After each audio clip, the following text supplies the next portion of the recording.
నమస్కారం, welcome to JP news. ఇటీవల కాలంలో ప్రభుత్వ భూములపై భూ కబ్జాదారులు కన్ను కోరలు పడుతున్న నేపథ్యంలో అసిస్టెంట్ పబ్లిక్ ప్రాసిక్యూటర్ ప్రకృతి కుమార్ ఈ సమాజంలో జరుగుతున్న ఈ భూ కబ్జాల వెనుక ప్రభుత్వంతో పాటు ప్రతి సామాన్య మానవుడికి బాధ్యత ఉండేది అంటూ కొన్ని సలహాలు సూచనలు అందజేశారు. ఎంతో అనుభవం కలిగిన పబ్లిక్ ప్రాసిక్యూటర్ ప్రకృతి కుమార్ సూచనలు ప్రతి సామాన్య మానవుడు సైతం తెలుసుకోగలిగితే భూ కబ్జాల జోలికి ఎవరు వెళ్లరు, ఎవరు వెళ్లినా సహించరు. అసలు ప్రభుత్వానికి సంబంధించిన అసైన్మెంట్ భూములకు సంబంధించి ఎన్ని చట్టాలు ఉన్నాయి, చట్టాలను అతిక్రమించి భూ కబ్జాలు చేస్తే ఎటువంటి శిక్షలు అనుభవించవలసి ఉంటుంది అనే విషయాలు ఆయన మాటల్లోనే తెలుసుకుందాం. Good morning to the law abiding persons as well as bad morning to the illegal land grabbers. ఇటీవల కాలంలో కనుక మనము వార్తాపత్రికలు, మనం ప్రింట్ అండ్ ఎలక్ట్రానిక్ మీడియాలో కనుక చూసినట్లయితే కొంతమంది వ్యక్తులు ప్రభుత్వ భూముల్ని ఎటువంటి టైటిల్ లీడు, ఎటువంటి ఆథరైజ్డ్ డాక్యుమెంట్ లేకుండా ప్రభుత్వ భూముల్లోకి ఎంటర్ అవుతున్నారు. అంతేకాకుండా ప్రభుత్వ భూములకి చాలా నష్టం కలిగజేస్తున్నారు. So this is not correct at all on your part. కాబట్టి ప్రతి ఒక్కరు చట్టం యొక్క ప్రాధాన్యత, చట్టాన్ని గురించి తెలుసుకోవాలి. What I have to say to the entire public, the ignorance of the fact is excusable, but ignorance of the law is not excusable. So అందులో భాగంగా నేను చెప్పడం ఏమనగా, it is a primary and fundamental duty of every citizen of the India. We have to protect the public properties as well as we have to safeguard the public properties. అంతేకాకుండా ఈ యొక్క ప్రాథమిక విధి అనేది మన భారత రాజ్యాంగంలోని ఆర్టికల్ 51A క్లియర్గా చెప్పబడి ఉంది. ప్రతి భారతదేశ పౌరుడు ప్రభుత్వ ఆస్తులను, ప్రభుత్వ భూములని పరిరక్షించాలి. దీనికి ఆల్టర్నేటివ్గా క్రిమినల్ ప్రొసీజర్ కోడ్లో సెక్షన్ 39 కూడా క్లియర్గా చెప్పబడి ఉంది. What section 39 of the criminal procedure code 1973 defined and amplified emphasised that public can give information to the commission of the certain offences. అంటే ఈ యొక్క సెక్షన్ 39లో మొత్తము 12 క్లాజులు ఉన్నాయి. 12 క్లాజుల్లో కనుక 9th క్లాజు కనుక చూసినట్లయితే, ఈ యొక్క 9th clause mischief or damage causing to the public properties, అంటే 431 to 434 IPCలో చెప్పబడిన నేరాల గురించి ఈ యొక్క క్లాజులో చెప్పబడుతుంది. కాబట్టి అటువంటి ప్రభుత్వ భూములకి మిస్చీఫ్, డ్యామేజ్ జరిగిన public can give a information to the concerned officers. కాబట్టి ప్రతి ఒక్కరు దీన్ని గుర్తుపెట్టుకోవాలి. కాబట్టి చట్టం యొక్క ప్రాధాన్యత, ప్రాముఖ్యత ఖచ్చితంగా తెలుసుకోవాలి. All persons must be aware about the law. కాబట్టి ఈరోజు కొన్ని చట్టాల గురించి నేను చెప్పదలుచుకున్నాను. వాటిలో ముఖ్యంగా మనము ఖచ్చితంగా తెలుసుకోవాల్సింది ఏంటంటే, AP assign lands prohibition of the transfer act 1977. ఈ యొక్క యాక్టు జనవరి 21, 1977 సంవత్సరం అమల్లోకి వచ్చింది. ఈ యొక్క యాక్ట్లో మొత్తము 12 sections and rules and regulations ఉన్నాయి. ఈ యొక్క యాక్ట్లో సెక్షన్ 2లో నిర్వచనాల గురించి చెప్పడం ఉంది. నిర్వచనంలో ఫస్ట్ డెఫినేషన్, అంటే సెక్షన్ 2లో డెఫినేషన్ అంటే what is the meaning of the assign land అనేది ప్రతి ఒక్కరు తెలుసుకోవాలి. Assign land means a land assigned by the government to the landless poor person. కాబట్టి అలాంటి ల్యాండ్ని అసైన్ ల్యాండ్గా ఈ యొక్క చట్ట ప్రకారం పరిగణించబడతారు. Moreover subject to the conditions which means such assign land not alienable to the any third person. అంతేకాకుండా సెక్షన్ 2లో ఇంకో డెఫినేషన్ కూడా ఖచ్చితంగా తెలుసుకోవాలి. Who is the landless poor person అన్నది కూడా తెలుసుకోవాలి. The landless poor person means A person who ones an extent of land not more than or not exceeding 2.5 acre wetland, or a person who owns not exceeding not more than 5 acres of dry land. అంటే ఒక వ్యక్తి తనకు 2.5 ఎకరాల మించి సాగుబడి భూమి కానీ 5 ఎకరాలకు మించి మెట్ట భూమి కానీ ఉండకూడదు.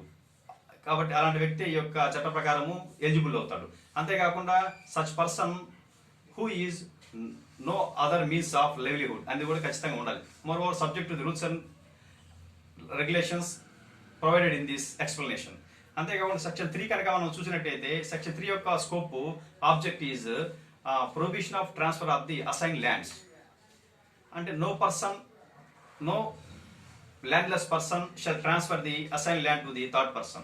No person shall acquire or acquisition the assigned land by way of transfer, means gift, sale, exchange, lease, etc.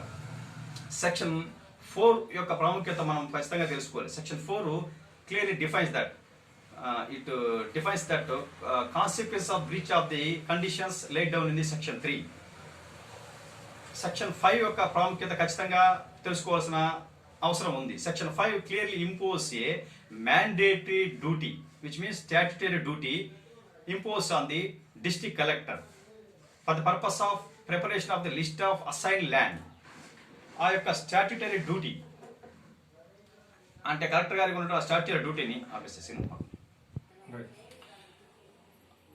ఆ విధంగా కలెక్టర్ గారికి ఉన్నటువంటి ఆ యొక్క statutory duty for the preparation of list of assign lands prepare చేసే statutory duty which means mandatory duty.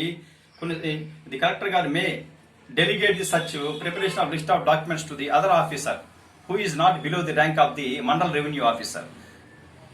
Purpose means after preparation of such list of assigned lands shall be communicated, which means forwarded to the concerned register officer for the purpose of enabling the register officer to refuse the registration of the such assigned land to the any third person. కాబట్టి clear గా ఈ యొక్క act లో చెప్పబడి ఉంది. కాబట్టి ప్రతి ఒక్కరు కూడా ఈ యొక్క ప్రాధాన్యత గురించి తెలుసుకోవాలి. అంతేకాకుండా అలాంటి లిస్టు అంటే అలా కలెక్టర్ గారు మరియు ఆర్ లేక any other officer revenue officer prepare చేసిన లిస్టు కమ్యూనికేట్ అయినటువంటి రిజిస్టర్ ఆఫీసులో తెలిసి కూడా ఆ యొక్క రిజిస్టర్ అధికారులు అసైన్మెంట్ ల్యాండ్ని థర్డ్ పర్సన్ కనుక రిజిస్ట్రేషన్ చేసినట్లయితే అసైన్ ల్యాండ్ని సెక్షన్ 5 సినాప్సిస్ సబ్ సెక్షన్ 7 ప్రకారము ఆ యొక్క అధికారి అంటే ఆ రిజిస్టరింగ్ అధికారి లీడ్ టు ప్రాసిక్యూటెడ్ అతనికి శిక్ష కూడా ఉంటుంది. అలా కనుక చేసినట్లయితే 6 నెలల వరకు జైలు శిక్ష లేక 10,000 రూపాయల జరిమానా, కొన్ని సందర్భాల్లో శిక్ష మరియు జరిమానా రెండు కూడా ఉంటుంది. సెక్షన్ 5 సినాప్సిస్ సబ్ సెక్షన్ 6 కనుక మనం చూసినట్లయితే it clearly defines that the officer who omits or failure or default to prepare the list of assigned lands, such officer shall be lead to the prosecuted.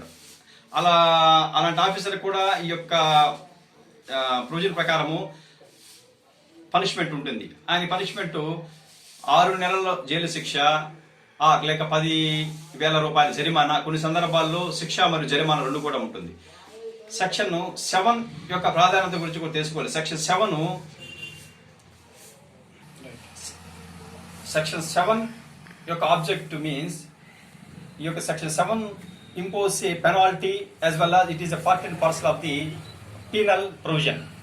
కాబట్టి ఈ యొక్క section యొక్క ప్రాధాన్యత ప్రతి ఒక్కరు తెలుసుకోవాలి. ముఖ్యంగా సెక్షన్ 3 సినాప్సిస్ 27లో చెప్పనుండే డిఫామ్ పట్టా గురించి ప్రతి ఒక్కరు కూడా తెలుసుకోవాలి. ఈ యొక్క సెక్షన్ 27లో డిఫామ్ పట్టా గురించి చెప్పబడుతుంది. డిఫామ్ పట్టాలో 14 రకాల టర్మ్స్ అండ్ కండిషన్స్ ఉంటాయి. లాస్ట్ కండిషన్ కనుక చూసినట్లయితే it clearly shows that if any assigned land person violates or breach the conditions aforesaid conditions breaches, such land automatically will be resumed by the government without paying the compensation to the such assignee person. కాబట్టి ఆ యొక్క D Pharm పట్టాలో పొందుపరిచినటువంటి నియమ నిబంధనలు ఎవరైతే ఆ యొక్క assign land person violate చేస్తాడో ఆ యొక్క గవర్నమెంట్ కి తిరిగి భూమిని తిరిగి తీసుకునే హక్కు ఉంది, ఎటువంటి నష్టపరం ఇవ్వకుండా. అంతేకాకుండా ఈ యొక్క D Pharm patta clearly west the derivative title to the original assignee person. కాబట్టి డిఫామ్ పట్టా ప్రాముఖ్యత ప్రతి ఒక్కరు తెలుసుకోవాలి. ముఖ్యంగా నేను చెప్పడం ఏమనగా కొంతమంది వ్యక్తులు ఎటువంటి హక్కు, ఎటువంటి టైటిల్ డీడ్, ఎటువంటి ప్రభుత్వ వారి అనుమతి లేకుండా ప్రభుత్వ భూముల్లోకి ఎంటర్ అవుతున్నారు. అలా ఎంటర్ అవటం అనేది దట్ ఈస్ అ క్రైమ్. ఎలాంటి క్రైమ్ అంటే భారత శిక్షా స్మృతిలోని 447 ప్రకారము అది క్రిమినల్ ట్రెస్పాస్ అవుతుంది. అలా క్రిమినల్ ట్రెస్పాస్ అయిన తర్వాత అటువంటి వ్యక్తి ఆ యొక్క ప్రభుత్వ భూములకి ఎటువంటి మిస్చీఫ్, ఎటువంటి డ్యామేజ్, ఎటువంటి డిస్ట్రక్షన్ చేసినట్లయితే భారత శిక్షా స్మృతిలోని సెక్షన్ 427 ప్రకారం అంటే మిస్చీఫ్ నేరం కింద అతను శిక్షింపబడతాడు. అంతేకాక కొన్ని సందర్భాల్లో ఆ యొక్క నేర తీవ్రత అంటే ఆ మిస్చీఫ్ ఆర్థిక నష్టము ఆ యొక్క ప్రభుత్వ భూములకి ఎక్కువ మొత్తంలో కొన్ని ప్రభుత్వం ఇన్స్టాలేషన్స్ కు మరియు అత్యవసర ఇన్స్టాలేషన్స్ కు ఉపయోగించబడిన ప్రాపర్టీస్ కనుక డ్యామేజ్ చేసినట్లయితే prevention of damage to the public property act 1984 section 3 కూడా అటువంటి వ్యక్తి మీద రిజిస్టర్ చేయబడుతుంది. ఆ యొక్క సెక్షన్ 3 యొక్క పీడీపీపీ యాక్ట్ ఏం చెప్తుందంటే, if any person mischief by way of damage to the public properties which is any building or any installation or any product which is used to the connection with the supplying or distribution of the water or power or any light, అలా కనుక అలాంటి సందర్భాలు అలాంటి యొక్క products కి installations కి damage చేసినట్లయితే అటువంటి వ్యక్తికి ఈ యొక్క సెక్షన్ 3 ప్రకారము 6 నెలలకు మించిన జైలు శిక్ష, 5 సంవత్సరాల వరకు జైలు శిక్ష ఉంటుంది. అది కూడా రిగరస్, కొన్ని సందర్భాల్లో ఫైన్ కూడా విధించబడుతుంది. కాబట్టి సెక్షన్ 4 యొక్క ప్రాధాన్యత, పీడీపీపీ యాక్ట్ సెక్షన్ 4 యొక్క ప్రాధాన్యత కూడా ప్రతి ఒక్కరు తెలుసుకోవాలి. Whoever causes a mischief by manner of damage to the public properties by using the fire or any explosive substance, అలా కనుక చేసినట్లయితే అటువంటి వ్యక్తికి 1 సంవత్సరం వరకు జైలు శిక్ష, అంతేకాకుండా 10 సంవత్సరాలకి మించినటువంటి జైలు శిక్ష కూడా ఉంటుంది. కొన్ని సందర్భాల్లో ఫైన్ కూడా విధించబడుతుంది, అంటే జరిమానా కూడా విధించబడుతుంది. కాబట్టి చట్టం యొక్క ప్రాధాన్యత ప్రతి ఒక్కరు కూడా తెలుసుకోవాలి, చట్టాన్ని గౌరవించాలి. ప్రభుత్వము ఈ యొక్క కొన్ని భూముల్ని ఎందుకు రిజర్వ్ పెడుతుందంటే, భవిష్యత్తులో అంటే ఫ్యూచర్లో పబ్లిక్ వెల్ఫేర్ కొరకు, పబ్లిక్ ఇంట్రెస్ట్ కొరకు ప్రభుత్వం వారు కొన్ని భూములను రిజర్వ్ చేసి పడుతుంది. అది అదునుగా చూసుకొని కొంతమంది వ్యక్తులు చట్టాన్ని వ్యతిరేకిస్తూ ఇర్రెగ్యులర్ మేనర్లో ఆ యొక్క ప్రభుత్వ భూములకు ఎంటర్ అవుతాము, మరియు ప్రభుత్వ భూములకి, ప్రభుత్వ ప్రాపర్టీస్ కి, అంటే గవర్నమెంట్ ప్రాపర్టీస్ కి డ్యామేజ్ చేయడం అనేది it is a absolutely crime. So law shall not excuse those persons should be punished according to the proper procedure of the law. కాబట్టి ఈ యొక్క విషయాన్ని అందరూ కూడా గుర్తుపెట్టుకోవాలి. గౌరవ ఉన్నత న్యాయస్థానం హైకోర్టు వారు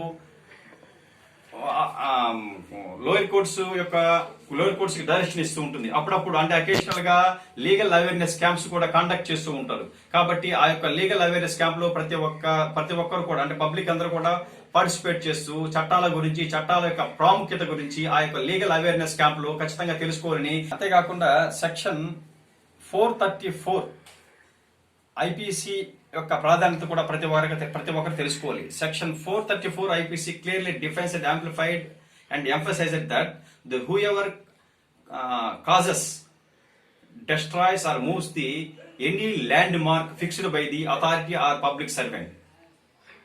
అంటే ఒక ప్రభుత్వ అధికారి ప్రభుత్వ స్థలంలో నాటినటువంటి ఒక ల్యాండ్ మార్క్ ని ఎవరైతే డెస్ట్రాయ్ చేస్తారు, అంటే విధ్వంసం చేస్తారు, లేదంటే అటువంటి ల్యాండ్ మార్క్ ని మూవ్ చేస్తారు, అటువంటి వ్యక్తి శిక్షార్హుడు అవుతాడు. ఈ యొక్క సెక్షన్ ప్రకారం అతనికి శిక్ష 1 సంవత్సరం వరకు జైలు శిక్ష ఆర్ లేక ఫైన్ ఉంటుంది. కాబట్టి ప్రతి ఒక్కరు చట్టాన్ని గౌరవించాలి, చట్టం గురించి తెలుసుకోవాలి. 431 of Indian Penal Code emphasizes that whoever mischief of injury to the public road or public bridge or any canal or river shall be liable to punish it up to 5 years and also liable to fine.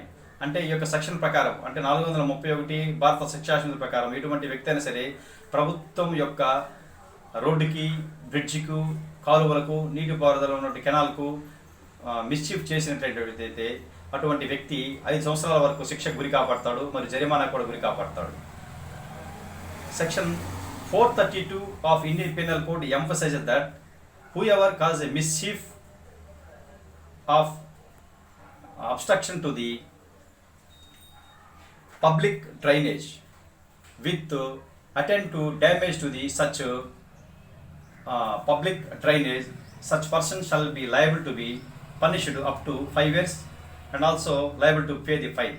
కాబట్టి ఈ యొక్క 432 భారత శిక్షాశాస్త్రం ప్రకారం ఎటువంటి వ్యక్తి అయినా సరే ప్రభుత్వానికి సంబంధించిన మురికి కాలువలకు అబ్స్ట్రక్ట్ చేసిన, డ్యామేజ్ చేసిన అటువంటి వ్యక్తి 5 సంవత్సరాల వరకు శిక్ష గురి కాపాడతారు, మరి జరిమానా కూడా గురి కాపాడతారు. కాబట్టి చట్టం ప్రతి ఒక్కరు తెలుసుకోవాలి, చట్టం యొక్క ప్రాముఖ్యత తెలుసుకోవాలి, చట్టాన్ని గౌరవించండి.